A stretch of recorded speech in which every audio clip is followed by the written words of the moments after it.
We are fortunate next on our agenda to have a panels of leaders in education in the Pocono Mountain region. I'm sure of all of them are with us today, but I will announce them in order here.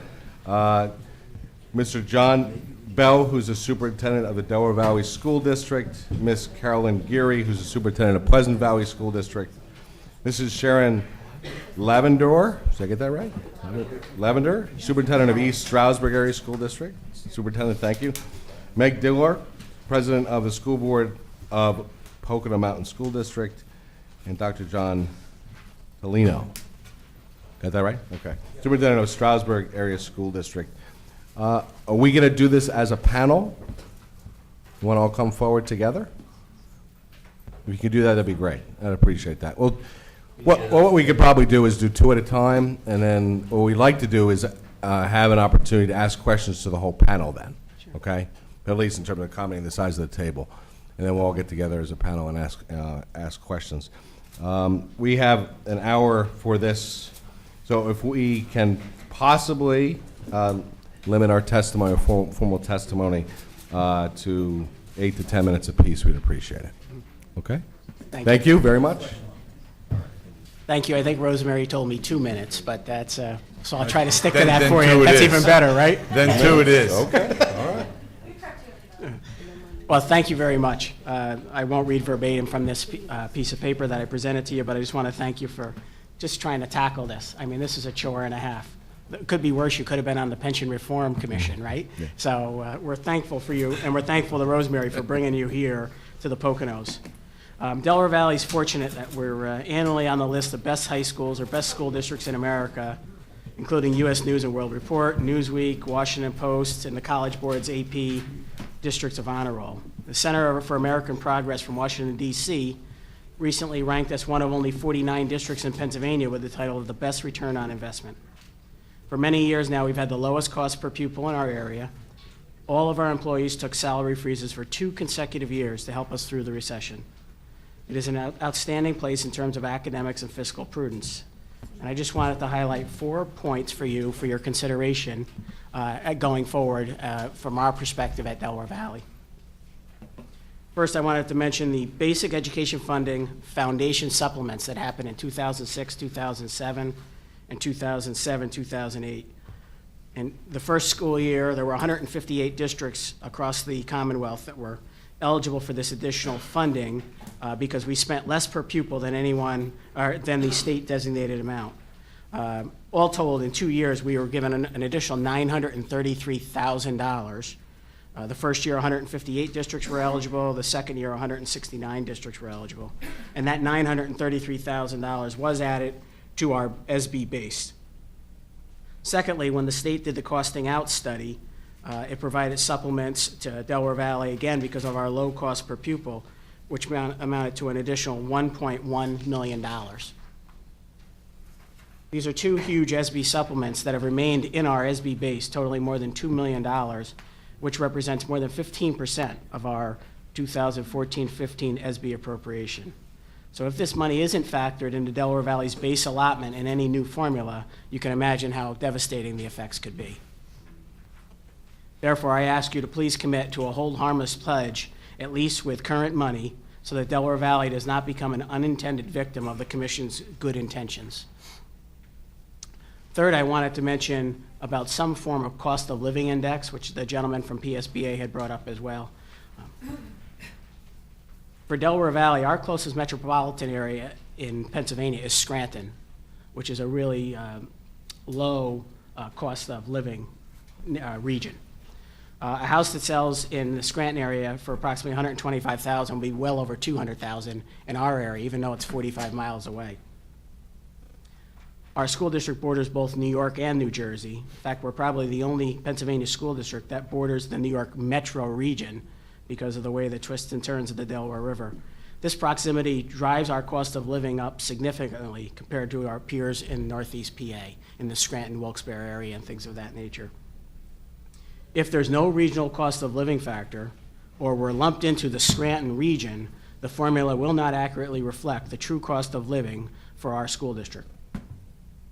And I said, why does this matter? It matters because the proximity to two more expensive states drives up the prices of many items that we need, whether it be simple things like fuel for our buses or food for our cafeterias. And another significant issue for us is healthcare. Our staff healthcare where we live, there is not a hospital in Pike County, Pennsylvania. So all our staff have to go to a hospital either in Newton, New Jersey, or into New York State. And their costs for healthcare are considerably higher, so our healthcare costs are much higher than anybody else in our benefit health trust here in the region, in the IU region. As you can imagine, when you go across to New York, everything there's a tax. The other interesting thing, too, is that we do not have an earned income tax. And the reason being is while Pennsylvania and New Jersey have reciprocity to exchange funds back and forth with an EIT, Pennsylvania does not have reciprocity with New York. So any of our residents who live in our district but work in New York would never pay an EIT. So thus, we have never had an EIT for our school district because we feel it would create an uneven taxing strategy that would penalize those who choose to live and work in our community, as opposed to those who live in our community and run to New York for employment. They would never pay a dime in EIT. So that's another statewide loophole or issue that we have. The fourth and final issue is the state's personal income aid ratio. Delaware Valley is 14th from the bottom in this measure, with Pocono Mountain at 16th and Pleasant Valley, East Stroudsburg, and Stroudsburg all very close behind us on the list. This means that 484 of the 500 districts are wealthier than Delaware Valley, according to the state's PI aid ratio. This is an important factor that we would ask you to please consider in any formula calculations or discussions. Again, I thank you very much for allowing me the opportunity to raise these points with the commission. While it isn't an easy issue, and it'll be impossible to please everyone, developing a formula based on sound metrics is the right thing to do, so I applaud you for that. Percentage-wise, the Commonwealth does not spend as much on education as our neighboring states do, and I just spent 15 years in New York before coming to this superintendency. Thus, developing a sound formula as we come out of a recession to fairly increase state funding to schools is the right thing to do. And what I mean by that is if we could consider some form of hold harmless on current funds, at least initially, and then use any additional funds, which I know is a funny thing to say that there's no additional funds, right? But use those additional funds to try to counterbalance any discrepancies going forward. But we feel ultimately with the two different calculations that added up over to $2 million, we have one of the best districts in Pennsylvania. And we traditionally have one of the low costs in Pennsylvania. We do things right, and we just don't want that to come back to bite us. And I know that wouldn't be the intent of legislation, but it certainly could be if these things were not factored into. So thank you very much. Thank you, Carol. Thank you. I am going to read mine because I'm not as eloquent as he is. So I want to echo Mr. Bell's opening comments. The Commonwealth's funding of public education does impact all Pennsylvanians, and it is a very important issue. I want to thank you for your willingness to serve on this commission, and I want to thank Rosemary Brown for her opportunity that she's provided us here today to speak to you. Pleasant Valley falls into that unique group of districts that needed to respond to sharply increasing enrollment after the 9/11 equally distinct decrease in enrollment when we hit the recession. Given that, Pleasant Valley is an outstanding school district with a strong academic achievement that also has a history of fiscal prudence. Mr. Bell and I are sharing our time here today because our districts are similar in many ways. Pleasant Valley was also one of the 158 school districts that received the foundation supplement that occurred in 2006 and 2007, 2008. Pleasant Valley's per pupil expenditures were less and received funding funds that were added to the basic ed funding base. In 2006-2007, our per pupil expenditures were around $1,100 less than the about $9,000 that the state used, and we received an additional $2 million, a little over $2 million that year. The following year, Pleasant Valley's per pupil expenditure continued to be less than the state average and received an additional nearly $1 million. So in total, we received an additional just under $3 million added to our BEF because of the foundation supplement. Additionally, the State Commission's costing out study provided supplements as a result of Pleasant Valley's low per pupil costs that resulted in an additional $1.8 million. And this amount was also added to the base of the BEF. Combined, these two added a total of $4.8 million to the base of our BEF. This represents more than 22% of our 2014-2015 basic ed funding for Pleasant Valley School District. Just to give the commission a point of reference, that represents 15.4 mils for our community, or a 10.5% increase. This year's Act 1 index base is 1.9%, with our adjusted index at 2.7%. The effect of removing this money forward would be equally devastating to Pleasant Valley. I ask the commission to commit to a pledge of hold harmless so Pleasant Valley, similar to Delaware Valley, does not become an unintended victim of the commission's good intentions. The third point I'd like to address is the idea of community taxability. When looking at our current local effort, 85.9% of our assessed value comes from residential sources. I know when I was studying to be a superintendent, one of the things in our finance class we had to do was go to the local townships and find out who were the top 10 taxpayers.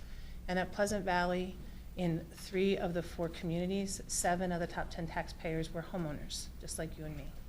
So the taxability of our community is a real issue here. Touching on the personal income tax, similar to Delaware Valley, Pleasant Valley ranks 39th from the bottom of the 500 school districts for personal income per student. And as he mentioned, all of our students are in the bottom 10% for that personal income aid ratio. At this time, Pleasant Valley has an adequate fund balance, and I'm sure you're aware of that. And we have had to tap into it over the last 2 years in order to maintain a stable path for our community. As you know, we can only continue to do that for so long. You can't keep going to the bank and expecting it to remain full. In the last 4 years, we've eliminated staff. Our staff numbers have gone from 501 staff members down to 399. So we have really worked to reduce staff. We have closed 3 buildings. 2 of them are rented. 1 of them we have sold, and we're in the process of trying to sell our operations facility as well. We have curtailed programs. All of this in an effort to mitigate tax increases for our community. In this regard, our declining enrollment has helped. Many of the decisions have been hard. Many of them have been painful. But in the end, we've been able to keep our students and their future as our focus. I'm confident that you will do the same as you develop a sound funding formula for the Commonwealth. And again, thank you for the opportunity to speak to you today.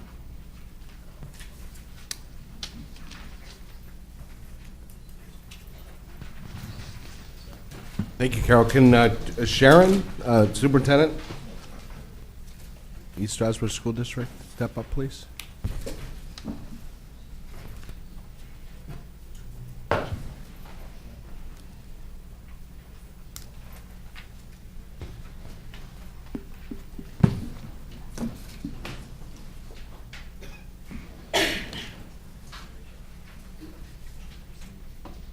When you're ready. Okay, thank you.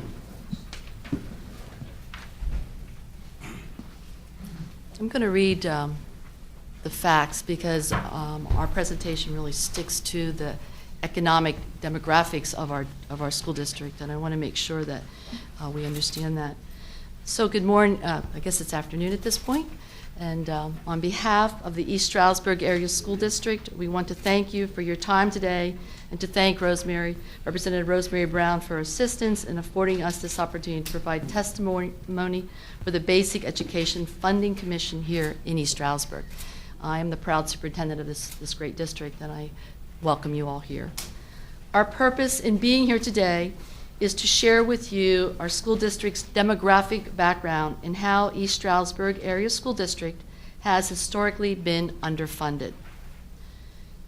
So, to begin, the East Stroudsburg Area School District has a student enrollment of 7,324 students as of today. There are 2 high schools, 2 intermediate schools, and 6 elementary schools. Our population, like many school districts, is in the eastern part of the state, experienced a rapid influx of families as part of the housing boom in the late 1990s and early 2000s. Although we have seen a decline in recent years, thankfully, our population is holding relatively stable.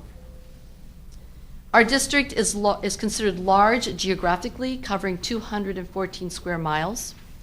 We bridge both Monroe and Pike counties, serving large and rural areas, creating many financial challenges that other districts do not face. Our community also includes East Stroudsburg University, Pocono Medical Center, and the Delaware Water Gap National Recreation Area, which are three major non-taxable entities. The economy and tax base has suffered in recent years. One of our primary industries, the Pocono resort industry, has taken an especially hard hit. The economic decline, coupled with the lack of countywide reassessments, has led the East Stroudsburg Area School District to lose almost $24 million in property assessments over the last 5 years. This translates to almost $8 million in lost tax revenues. The population of the East Stroudsburg Area School District is not a wealthy one. Over 54% of our students qualify for free and reduced meals. Our MVPI aid ratio is over 59%, making us the 226th neediest district in the state. While enrollments have remained relatively stable in recent years, there is a high level of transiency as students move in and out of the district from other states and districts throughout the course of the school year, requiring substantial remedial services. And I think someone even spoke about the transientness across the state this morning. East Stroudsburg has 21% of the students identified as special needs students, many of those students coming to us with services already in place, that by law we must continue. Here in the East Stroudsburg Area School District, there is a daily reality we face, that of the inequity of our basic ed funding. And Anthony's going to throw up table 1 on one of the monitors for us to let you see. You may not, they're not on these major ones, but these folks can see them and you have them in your packets. Based on the 2014-15 basic ed funding allocation and the most recently available average daily membership ADM data from PDE, East Stroudsburg Area School District received $1,731.41 per student in basic ed subsidy. The statewide average is more than double that at $3,680.66. In comparison, we pay $12,654 per regular education student to charter schools, more than 7 times what we receive from the state, and $29,736 per special education student, over 17 times per student basic ed funding we receive. East Stroudsburg is the 226th poorest district in the state. However, with a $1,731.41 basic ed allocation per student, we are only the 406th best funded school district. In other words, there are only about 94 school districts in the state who receive less funding per student than us. If state funding is designed to help those districts with the greatest need, we should be funded at a much higher level. If you look at the difference between where we should be funded at 226 and where we are funded at 406, and rank order that difference, we are the 4th worst funded school district in the state. The table 1 shows the same information for school districts in nearby counties. As you can see, our per student funding is well below most other districts, including those whose aid ratios are lower than ours, including less economic need. In looking to districts with similar economic need, it's table 2, of the 116 districts in this list, only 2 are funded at a lower level relative to need than East Stroudsburg. Please also note the disparity in the basic ed funding per student.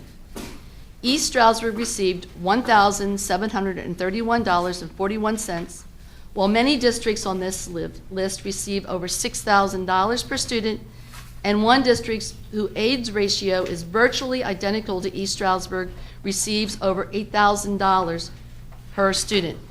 And if I can direct your attention, and back to the far corner where the Legos are set up. Educators many times use visuals to help to show exactly how things are. If you see Stroudsburg, we're the lowest blue set. If you see the real tall one, that's the district that demonstrates the $8,000 per student. Same basic figures for that, but it shows the inequities. And I'm going to go on to talk a little bit about, and clearly the current funding is inequitable, creating a system of haves and have-nots. The system has allowed communities across the state to be part of the unfairness. The funding of education is a joint responsibility between the taxpayers and the state. And you, the legislators, have the responsibility of creating a system which is not only fair, but equitable for all Pennsylvania residents. The lack of appropriate funding for the East Stroudsburg Area School District has placed a significant burden on our district residents. The only recourse that districts have to make up for insufficient state funding is through property taxes. Despite not raising taxes for the past 3 years, we have the highest millage rate in Monroe County, and Monroe County as a whole has one of the highest property tax burdens in the state. To adequately address the needs of public education in the state, there needs to be a significant investment in the public education funding. According to Pennsylvania Budget and Policy Center, Pennsylvania provides only 33% of education funding, while the national average is 44%. For the East Stroudsburg Area School District, state provides less than 24% of our funding, and that includes the increases resulting from the state's required contributions to PSERS. Without substantial increases in basic ed funding, the current inequity in funding that has made the East Stroudsburg Area School District the 4th worst funded district in the state will persist unless the issue of hold harmless is dealt with. Under the hold harmless provision, no district receives less funding than in the prior year. That means that the built-in inequities of the current funding cannot be addressed without the infusion of significant funding.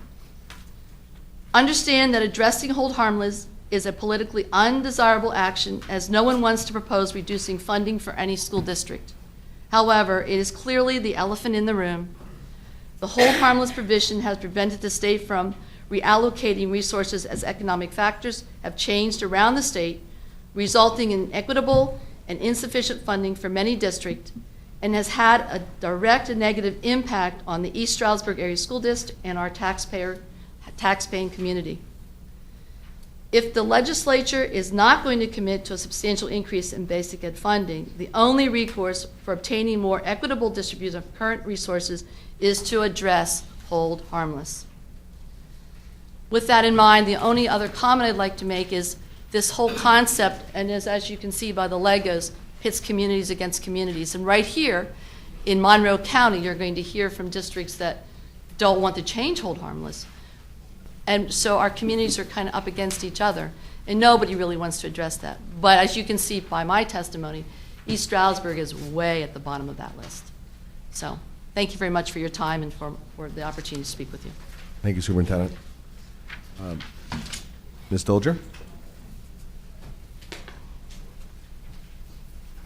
Here's our 100. It's a team now.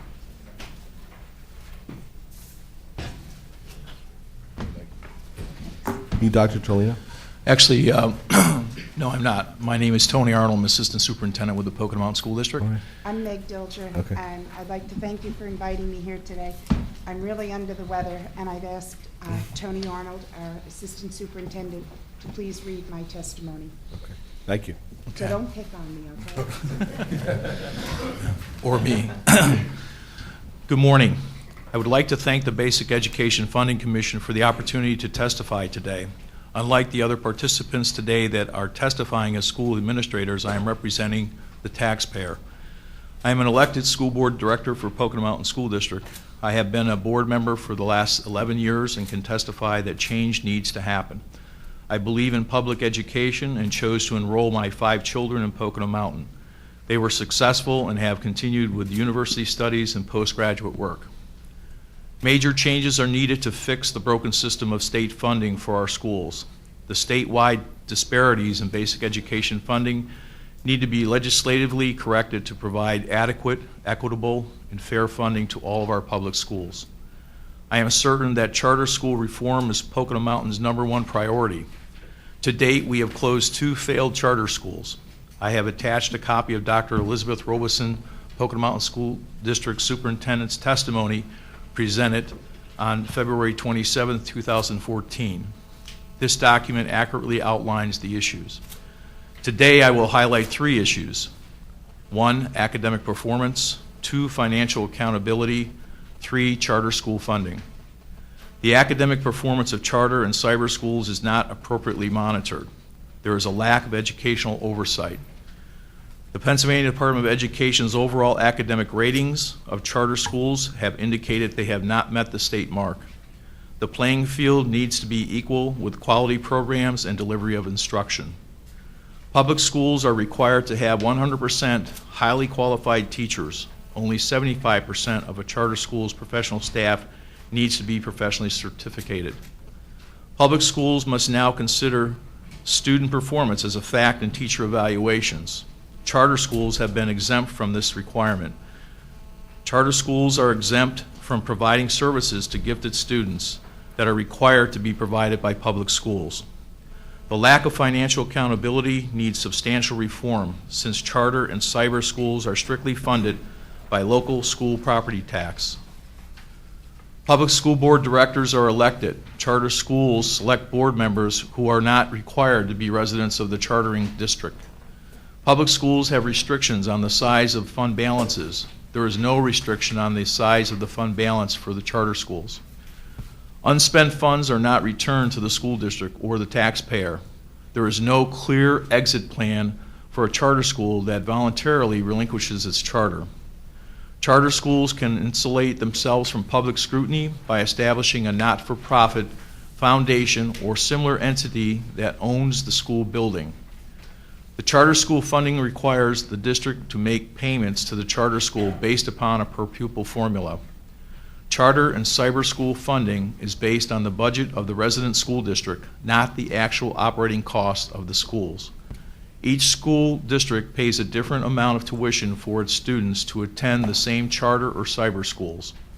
The tuition cost for a student attending an in-residence brick-and-mortar charter school is the same as the tuition cost for a student attending a web-based cyber school.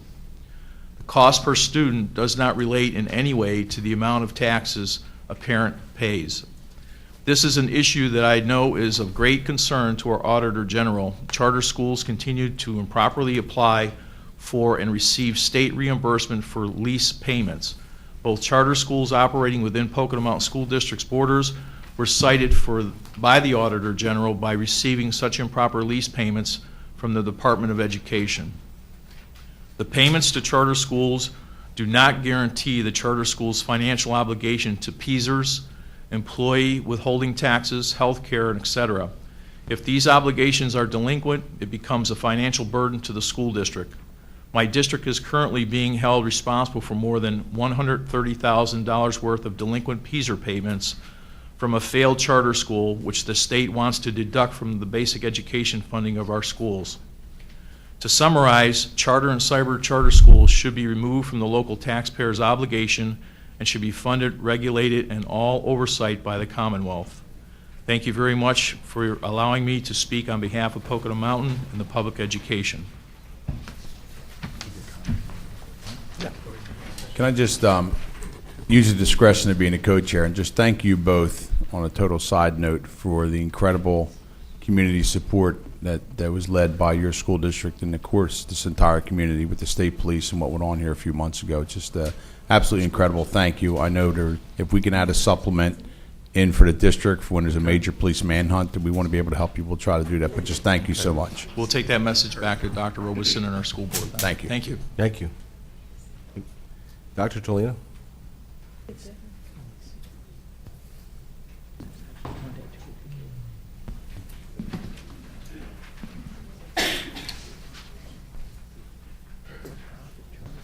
Good afternoon, everybody. Sure, it's been a long morning and part of the afternoon for each of you. Stroudsburg Area School District is one of those school districts who performs at the high 80 percentile, and we're very proud of that. So we received a nice offhanded compliment before from someone on the panel that mentioned that the 70s weren't acceptable, and that person believed I was sitting in the back, so I didn't see exactly who said it, but I appreciate it, that that person would consider 80s and high 80s to be basically on cruise control and doing a nice job, so thank you very much. Stroudsburg, accept your compliment. It gives me great pleasure to be here with each of you today. My name is Dr. Tolino. I'm the superintendent of the Stroudsburg Area School District, as you know.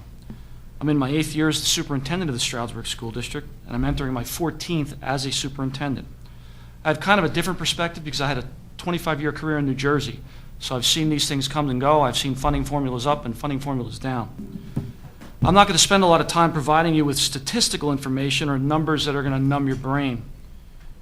Instead, I'm going to explain to you some of the trials and tribulations that we all go through as superintendents in developing budgets and running school districts. We have a $102 million budget in the Stroudsburg School District. We're a district of 5,051 students, 420 teachers, 250 support personnel.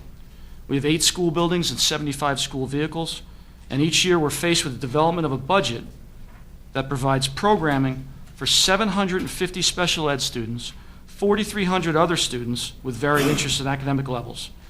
And by the way, we do all of this with 29%, or $28,310,723 of our dollars coming from the state, 3%, representing $3,201,970 from the federal government, and 68% from local taxpayers, representing $68,809,940.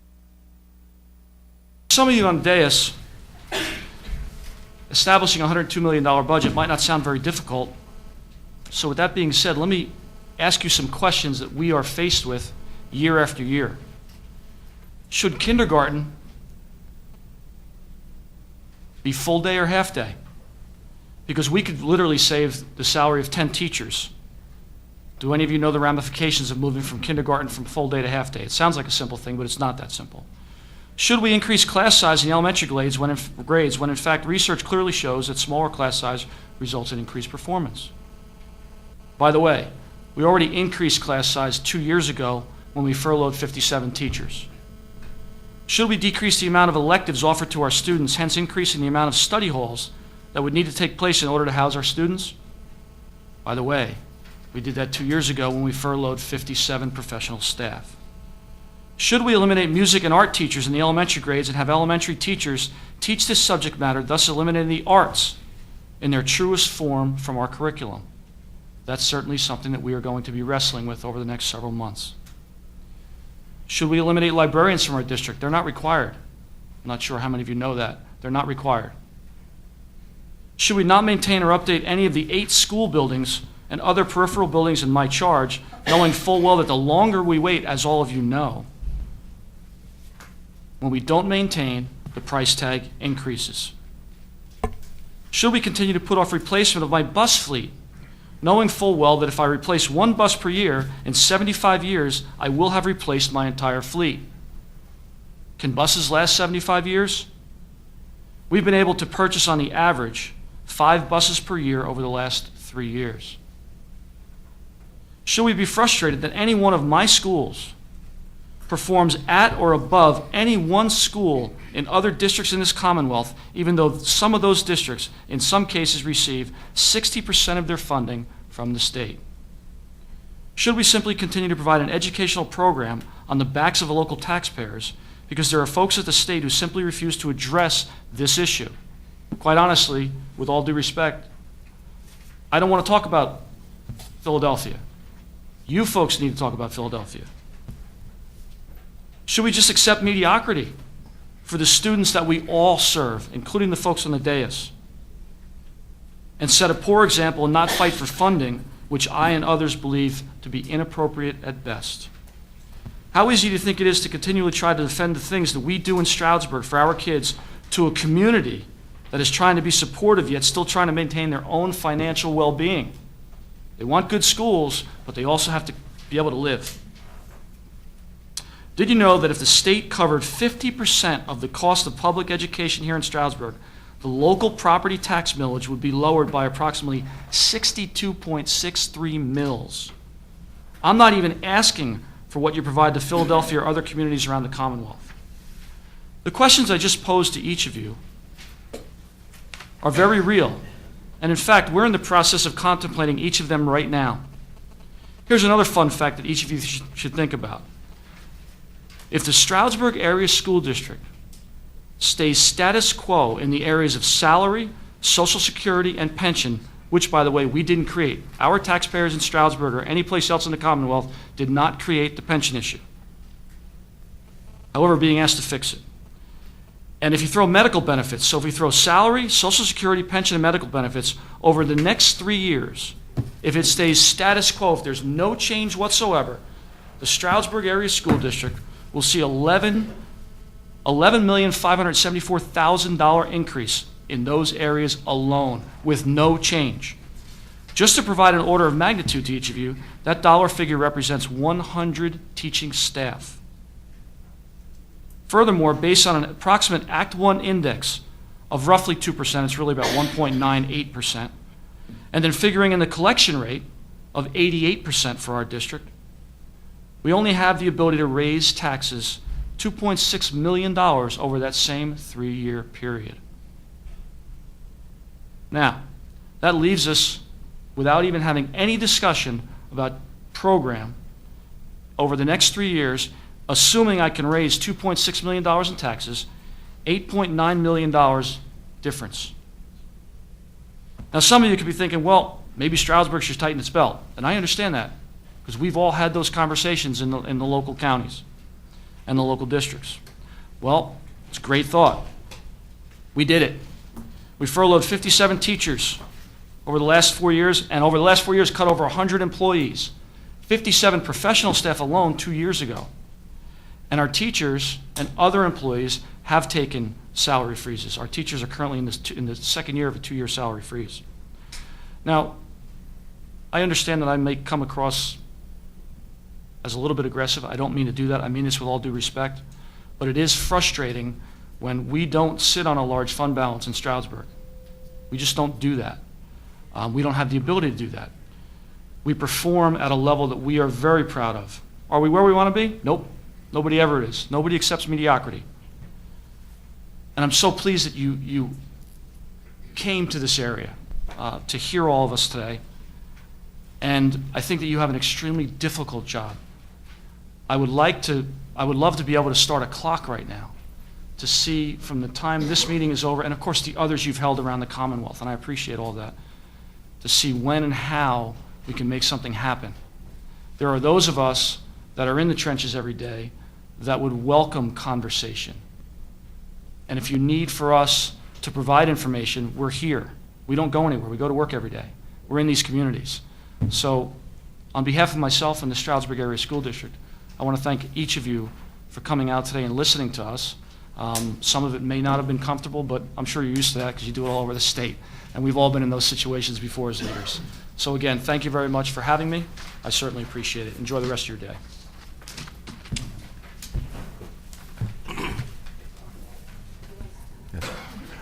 Yes, if the testifiers, for purposes of our membership, to ask any questions or any comments, testifiers could come forward again. In the center.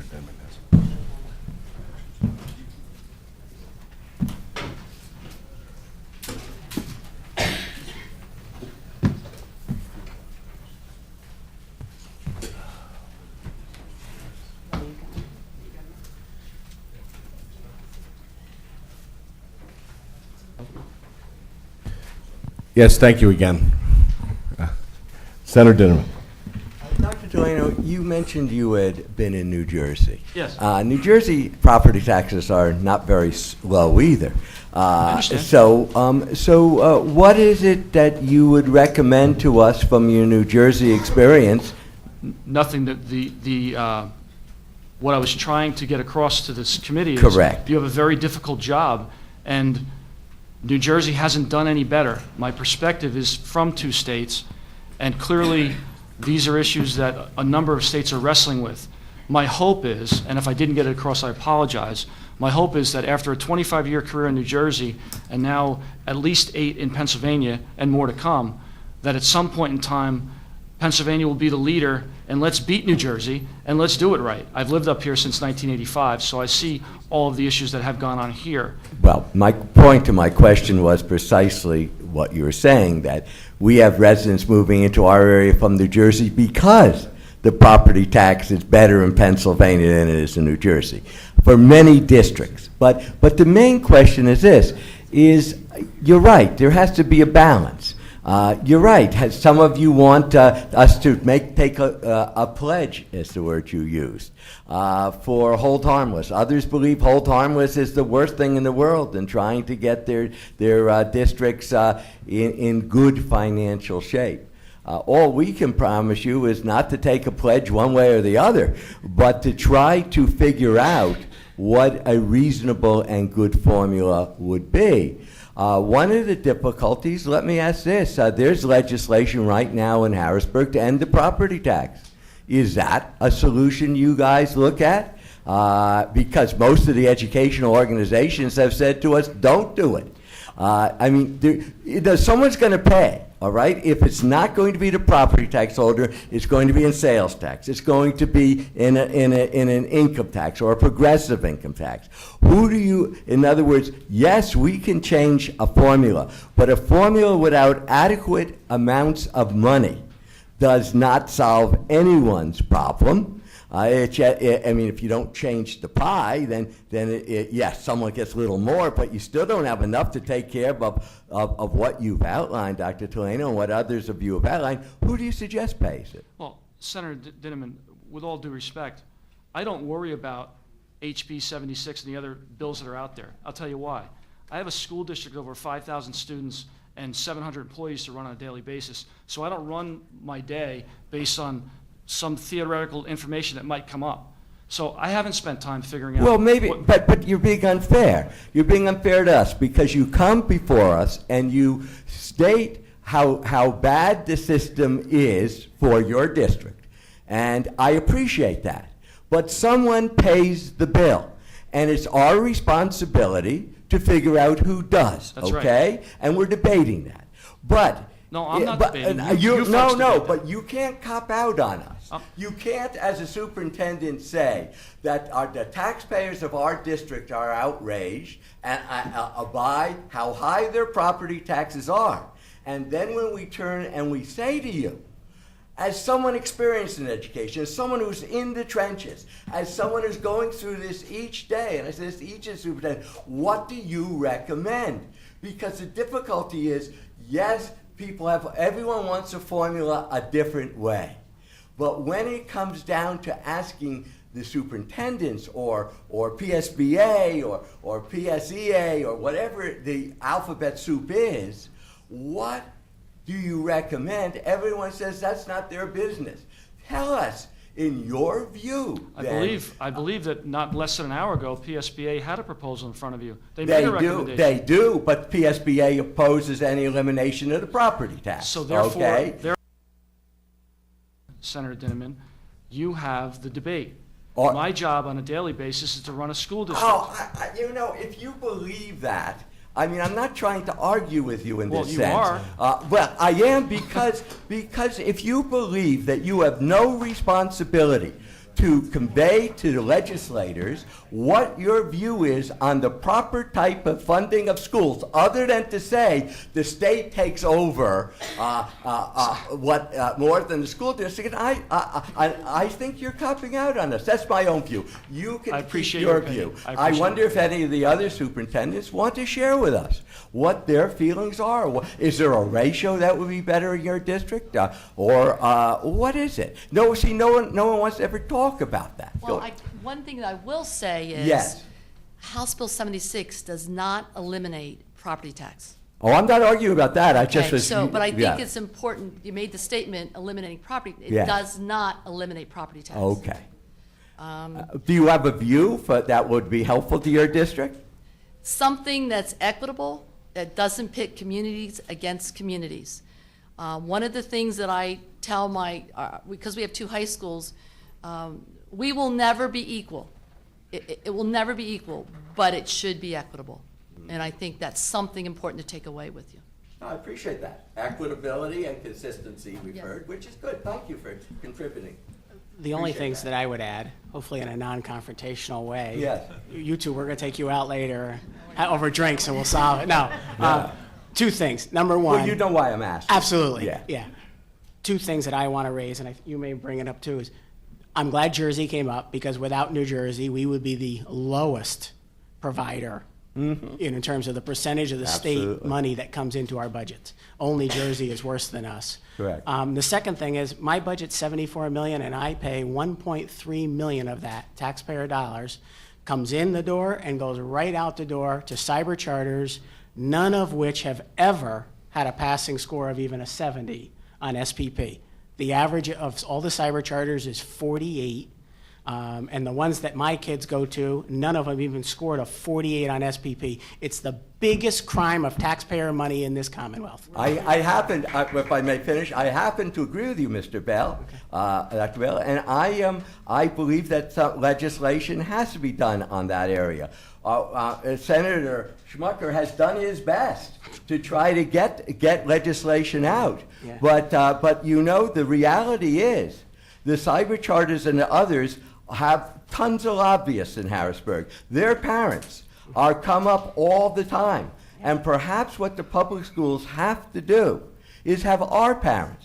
I mean, I have my doctorate in education. I am an educator. Right. Perhaps we have to have our parents come up to Harrisburg and talk to their legislators in the same way that the cyber schools are. That's how you're going to get things changed. You are absolutely, I don't disagree with a word that you said.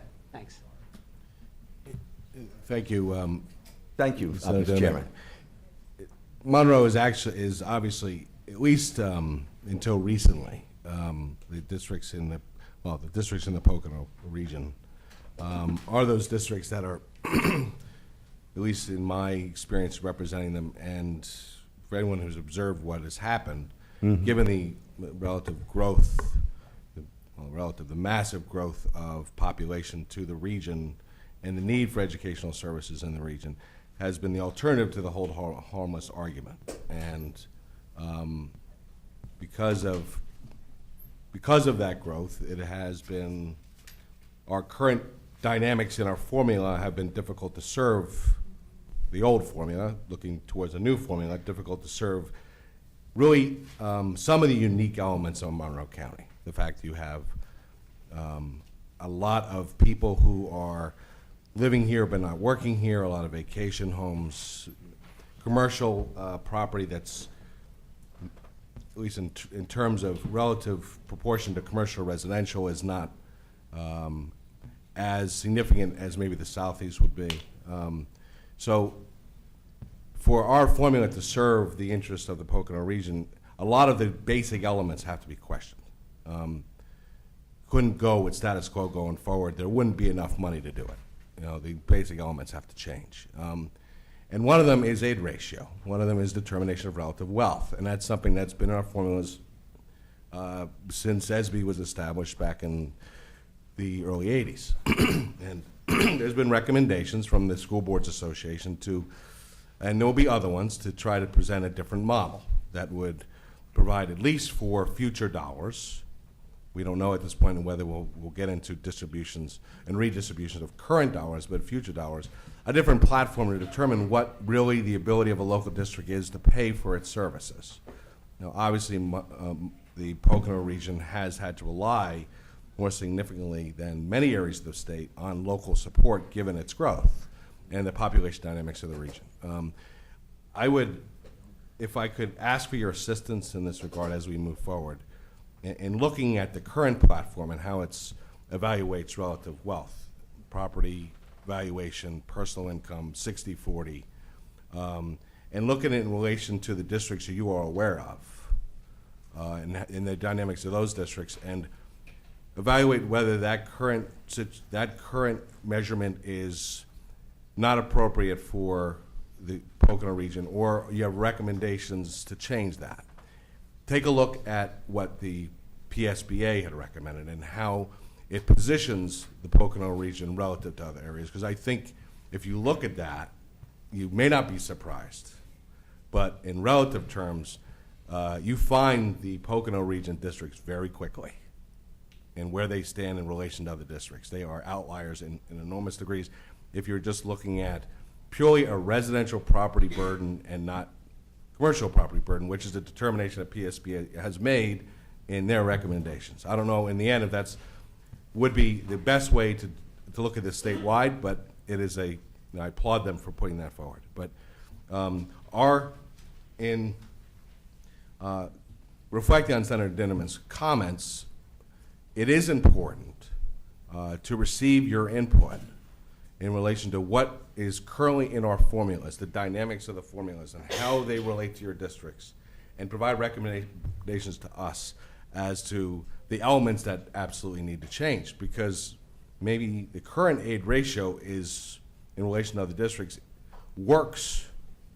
The equalized mill calculation maybe not, but the aid ratio may, and then we'd have to, for the purposes of the Pocono region, maintain that.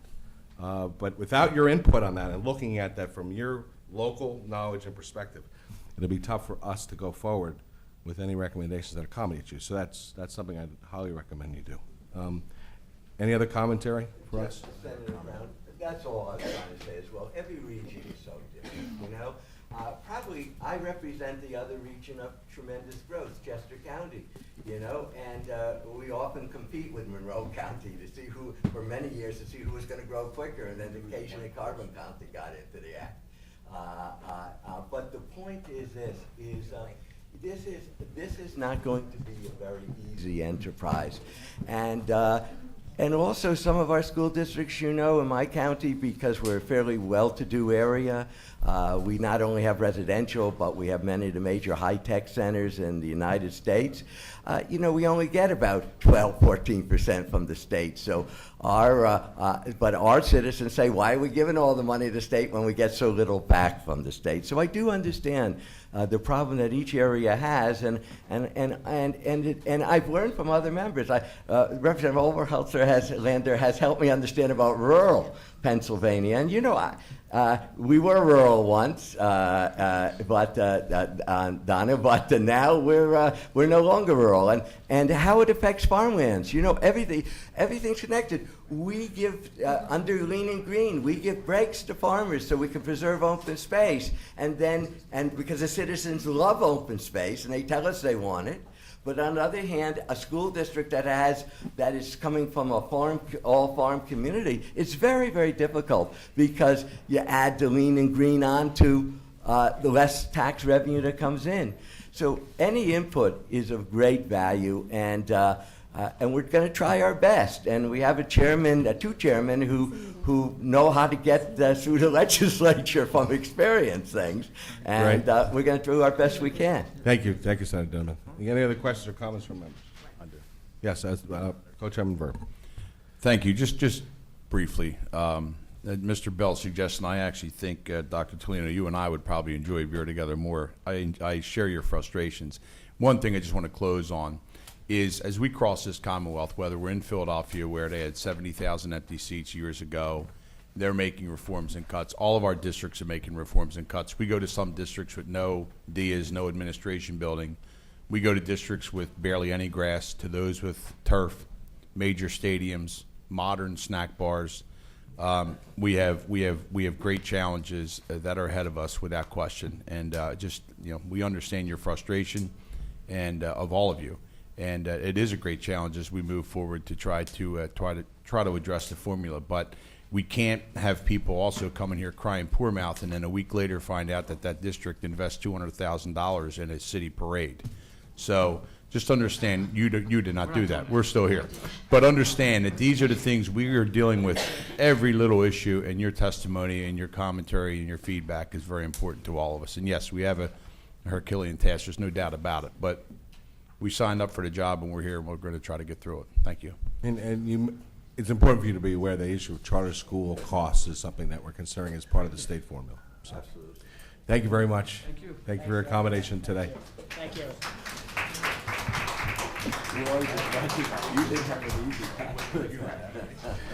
Last part of our agenda, we have a public comment period. We have a group that has of 12 citizens who have signed up. The only thing I request is we are trying to keep testimony to 2 minutes. So if you could come forward, I'll keep a time so that we can keep things on schedule here. So our first person on the agenda is a Jim Crompton. Jim? Okay.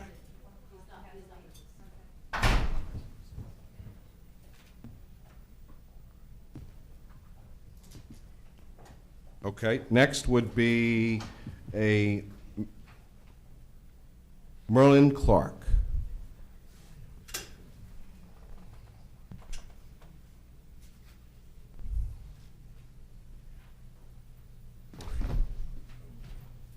I thank the committee for this opportunity. I do have copies of my statement, but I think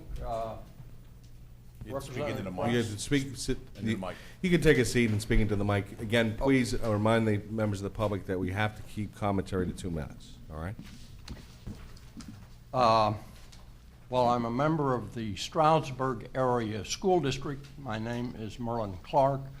I am not here as on my own volition.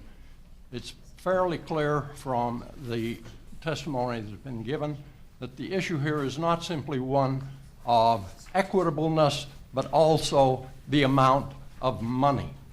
And the discussion in a slightly different direction, if I may.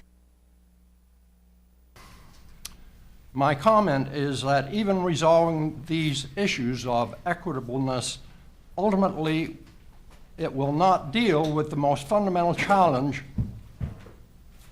of the ever-rising costs of education. I refer to the costs associated with an outmoded, inefficient, and increasingly ineffective means of delivering learning. I refer to what many characterize as the prevalent industrial model of education. Amen.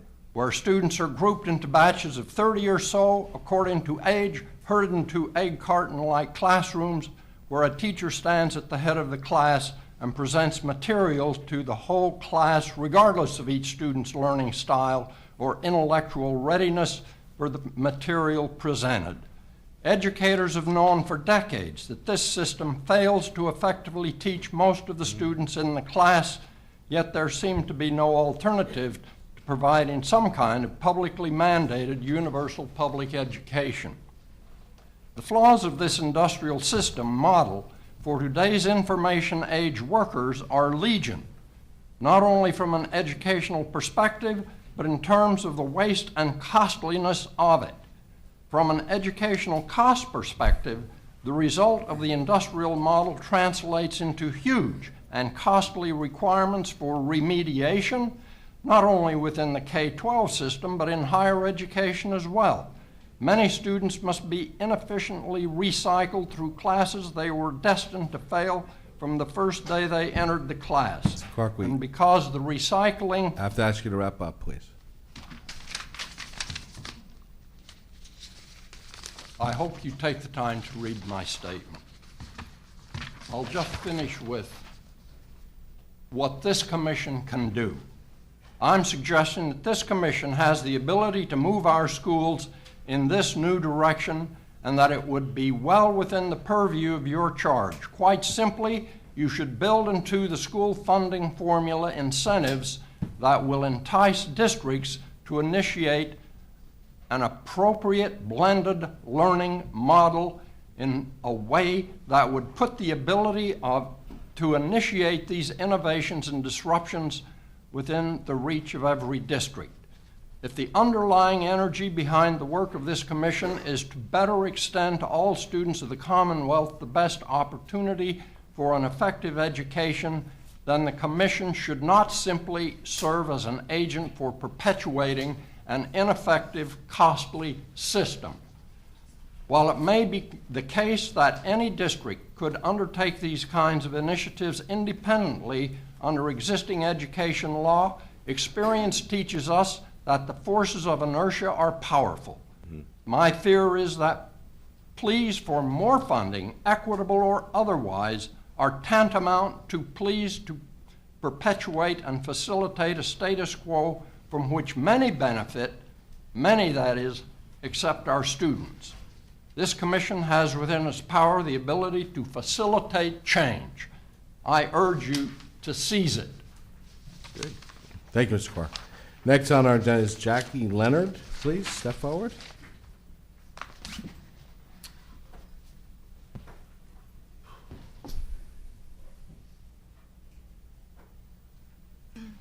Thank Ms. Leonard. you. Thank you, Ms. Leonard. My name is Jackie Leonard. I am also a school board director with Pocono Mountain School District, but I'm a taxpayer, and that's what I come from, and from that perspective. I'll be very brief. I just have a concern and suggestions.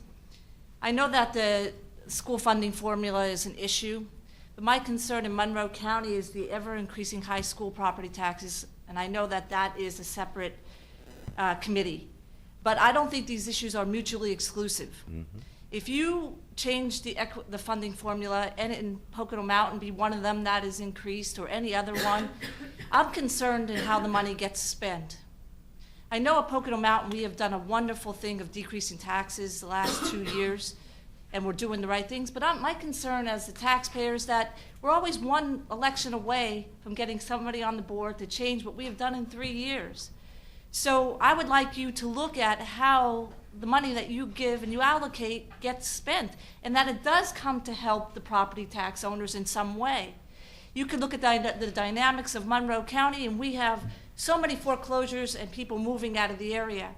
So if you change the formula and it's based on enrollment, we're going to still suffer because we're losing students. So I urge you to take back to your people all these issues and look at them together, not just one at a time. Thank you. Thank you, Ms. Leonard. Next is Annabella Leskowski. Leskowski. I withdraw my time to speak. I do not like to be redundant. Thank you. Okay, thank you. Bob Rollman, please. Bob here? No? Larry Lineman?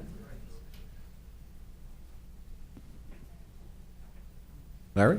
No? Okay. Moving on, Judy Coitz. You gotta leave as well? All right. Maureen Madden.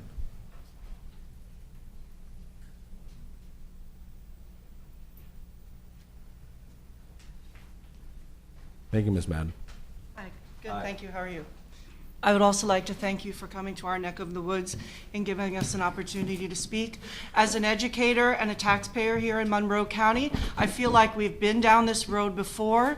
Act 114 of 2006 mandated a cost-out study, and they looked at different variables such as what it costs to educate a student, the wealth of that particular community, what it costs for special education for a student, and it also had a cost of living adjustment. My question to you is, at what cost to the taxpayers are these studies, and what out of the study of 2006 did the legislature adopt? And what is the need for another study a mere 8 years later, and what can we hope to expect in relief or improvements from this study?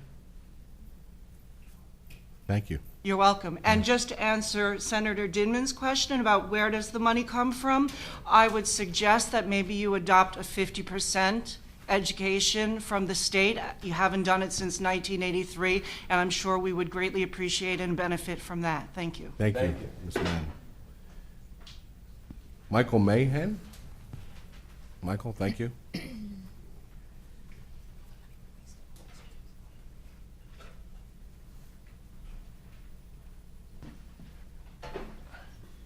Good afternoon. My name is Mike Mahan. I'm just another superintendent.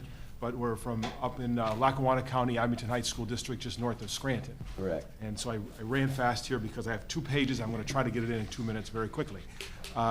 So Abington Heights is keenly interested in the mission of this commission, since, like all districts across the Commonwealth, your work will have a lasting impact on school funding and ultimately on the services we provide to our students. As members of the commission know, perhaps more than anyone, the cost structures associated with delivering public school education are complex, made even more so by the unique challenges and characteristics of the hundreds of LEAs that rely on the Commonwealth's resources, and you all have said that, and you know it well. No doubt, this commission will carefully consider factors such as poverty, enrollment, property base, hold harmless, as I'm learning about today, and many other indicators that affect the district's ability to operate and its taxpayers' ability to support that operation. There is, however, little doubt that even the fairest and most consistent funding formula will do little more than allow us to predict more accurately when our districts will arrive at insolvency's door. Pennsylvania is flat broke by almost any measure. Our short-term budget is structurally imbalanced. Our medium and long-term liabilities are immense and growing. Perhaps worst of all, our demographics are shifting at a rapid rate, with an increase in elderly Pennsylvanians in need of services and an alarming drop in younger citizens who generate growth and revenue to support those services. If Pennsylvania were a public company, make no mistake, its board would be looking for a buyer. It is encouraging that members of this commission are here today because you know that Pennsylvania is not a company. Its leaders cannot simply and will not walk away blaming prior generations for their poor decisions. Together, we must work to rebuild Pennsylvania's ability to serve the needs of its citizens by delivering on its constitutional, statutory, and aspirational obligations. Central to that mission is Pennsylvania's public schools. It's well known that our public schools are struggling. Tens of thousands of educators are out of work. A generation of teachers is being lost. Talented young people are not entering the field, as evidenced by the cratering of enrollment in Pennsylvania's teacher programs.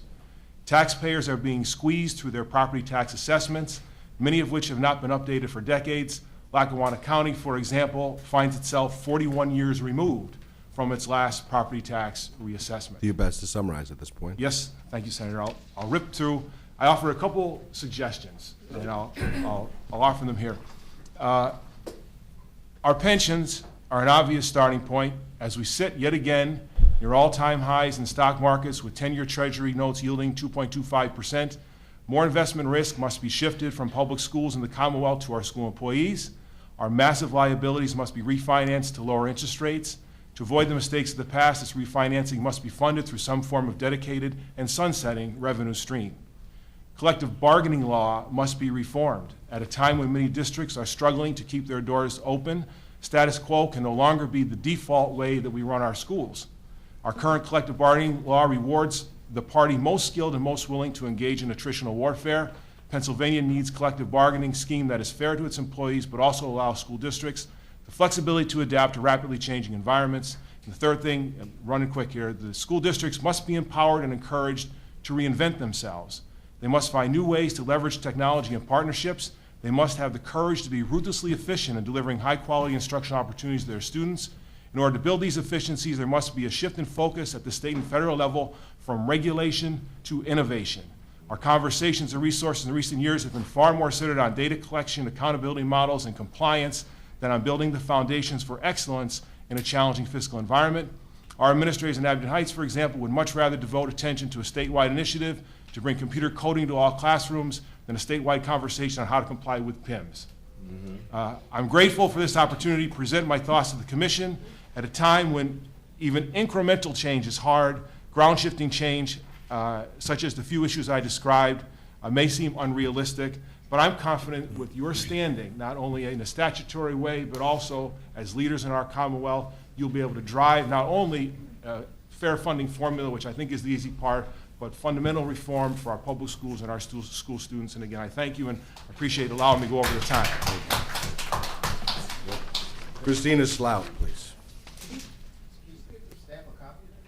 I sure will. Yeah, all testimony that's being offered, at least in writing, we will submit for the record, and it'll be available to the commission members. I will make sure I email it or send it. Well, I have all my, can you, like I have it written on there, and it's a little sloppy. Thank you. All right. Thank you again. Thank you. All right. Christina Slough, please.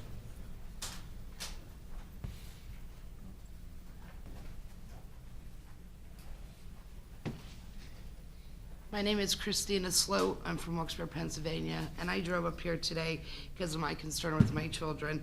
I'm a nurse at Guardian Elder Care in Nanticoke. I have 3 children that graduated from Myers High School, and I have a 14-year-old that still attends there, and my godchild has Down syndrome, and she's in the special needs program. I've always been involved with my children's education from the beginning, and right now, when they have to come home with photocopied pages from books because they don't have enough to go around, and the special needs programs have been cut to community access because of all the funding. And while all these cuts are happening, my taxes are going up, and I really don't mind paying the extra taxes because I understand that's how it goes, but there's been no changes. Today's discussion and the work of the commission is important, and I really appreciate all the comments and conversation today about how to make sure we have the resources to provide for an excellent education. However, I found an article that is in Harrisburg that legislation is actually proposing to take money off the table for the local school districts and towns, and it would change the Constitution and make it harder to provide adequate local funding for schools. This proposed constitutional amendment could have a significant impact on the ability of our school boards and local authorities to get big not-for-profit entities to contribute to school funding. The article is from Representative Hanna, and I happen to read that. In my area, 26% of the land is nonprofit, so they're tax exempt. Right now, our courts have set high standards for the charities, and what the legislator wants to do with the constitutional amendment is to remove the high standard and put it into a lower one that they devised called Act 55. It makes it easier for everyone to claim tax exempt status, including many organizations. And I'm just asking, what is your perspective on the proposed constitutional amendment to take away from these tax-exempt charities to donate, which does go into our funding? Mayor Layton is proposing a 31% tax increase, but the universities and the big hospitals that are for not-profit do donate money, but they want to lower the amount. I'm just asking, what is your stand on that? If they could work to cut unnecessary services and push a higher tax burden onto the homeowners. Thank you. Thank you. And last on our list is John Moser. John isn't here? John? John. Step forward, thank you.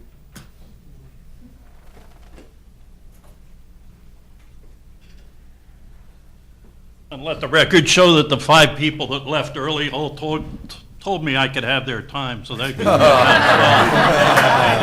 That's what they said. You now have a minute. Take the applause out of my time. I don't think I'm going to get it here, but that was a nice try. Thank you for the opportunity to speak with you. I'm chairman of the Monroe County Commissioners, and I wanted you to go away. I, like the senator, have a PhD in education and statistics.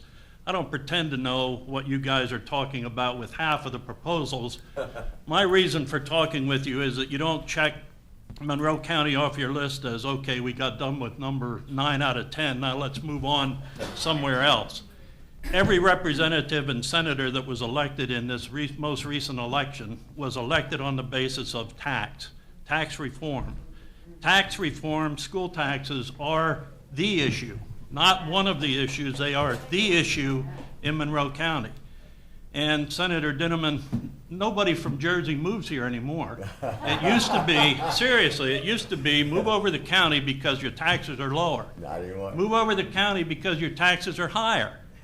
We pay, our citizens pay more than twice the price or the cost in school tax of people in contiguous counties, and I don't think it's fair. People are losing their homes.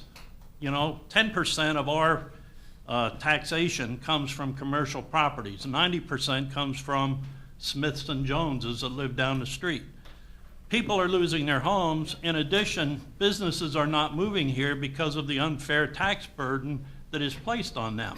And worse than that, I begin to sense a sense of what's the sense among our citizens? And you know what happens when they believe there's no sense fighting anymore. So we've heard a lot about proposals prior to this meeting, HB 76. I don't know whether that would work or not. And usually I am one that says, give me the devil I know rather than the devil I don't. This is one where I think I'd prefer to meet the devil, because I don't think that we can wait for the perfect solution to this. I mean, we could sit around, the 100 of us in this room, and come up with what world peace looks like, what tax reform looks like. We in Monroe County don't have 10 or 15 more years.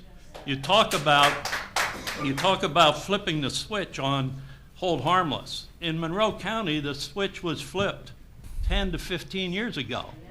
So the only thing that I'm suggesting is that perhaps the commission look at this in two phases. One of them is, and my understanding is that of the 502 districts, about 50 of them are upside down when it comes to school funding. If that's true, maybe there should be a short-term solution to those 50 that give you time to write the novel of what's the ultimate solution. But I'm telling you, if you leave here without the understanding that school tax is the issue in Monroe County, you're sadly mistaken. Thank you. Thank you, Commissioner. Thank you for all members of the public for participating.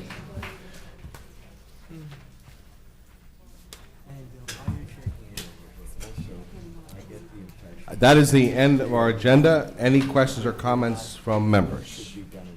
Hearing none, our hearing. I wanted to thank again the East Stroudsburg School District for accommodating the commission today. And this commission meeting is adjourned to the call of the chair. Thank you.